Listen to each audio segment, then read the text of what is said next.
apologize for the late video. It's been a long couple of days, and I just have not been able to get to the video or to the bulletin, which will also come out shortly.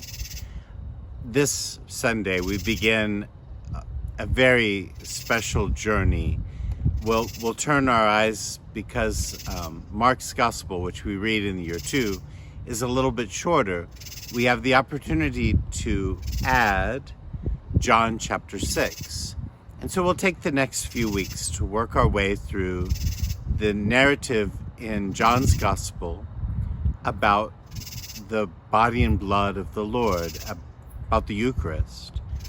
And it'll be a theological adventure, I promise.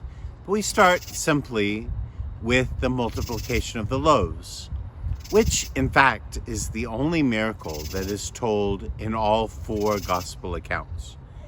But we're going to read it with John's eyes today, because it's a little bit different what he's trying to teach us as he begins this conversation about the body and blood of the Lord being poured out and drunk and eaten. And so as we look to this gospel, I would notice maybe 2 very important things, in addition to the fact that we're about to launch into Jesus' teaching on the Eucharist. But today we talk about the multiplication of the loaves, and I find 2 things of particular importance to us. One, Jesus tests Philip, right? And John is all very clear about it, right? So Jesus is seated, he sees the crowds coming, and he turns to Philip and he says, "Philip, where would we find food for all of these people?" And John very kindly turns and whispers in our ear that Jesus is just testing Philip. He already knew the answer. And so Philip responds not very well to this test. But it's not just Philip. It's probably the community that John has come to know in the early church that is regularly failing this same test. And it's the church constantly in need of reform from that first century until today that responds badly to this test. And it's me, probably you also, who respond badly to this test. Philip says, there's no way. There's no way, there's too many of them. This is impossible. It couldn't be done.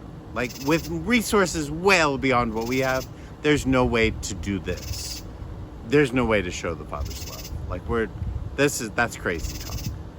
And just to add to it, John reminds us that Andrew comes and says, well, there's this little boy, in Greek, double diminutive, has these 5 little tiny fish, also another double diminutive, just to say there's no way. And Andrew's sitting in the back going, yeah, I told you, this can't happen. Y'all are crazy. But that's so often our answer, right? When the people of God, when the world around us needs us, are we able and willing to give what is required? And are we looking for our resources? They will fall short every time. Philip wasn't wrong. Or are we looking to God's resources and sharing God's love with our brothers and sisters?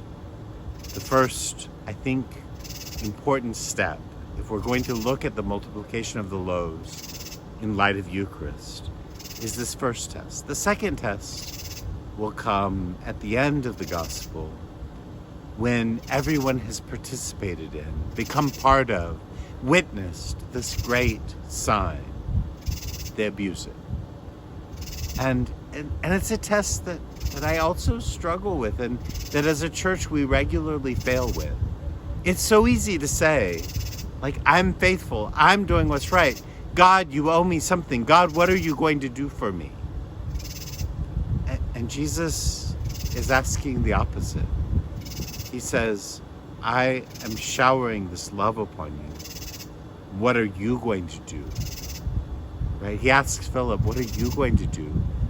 And the people that are gathered around and blessed, all they can do is seek what they want from God rather than offer themselves to God. And Eucharist will draw us in, not to some sort of blessing and benefit for what we are looking for and what we think we need in our lives. Eucharist will draw us in to the kind of self-giving that makes the Father's love present in the world in ways that, for Philip, for an unreformed church, so often for me, seems completely impossible, completely unthinkable.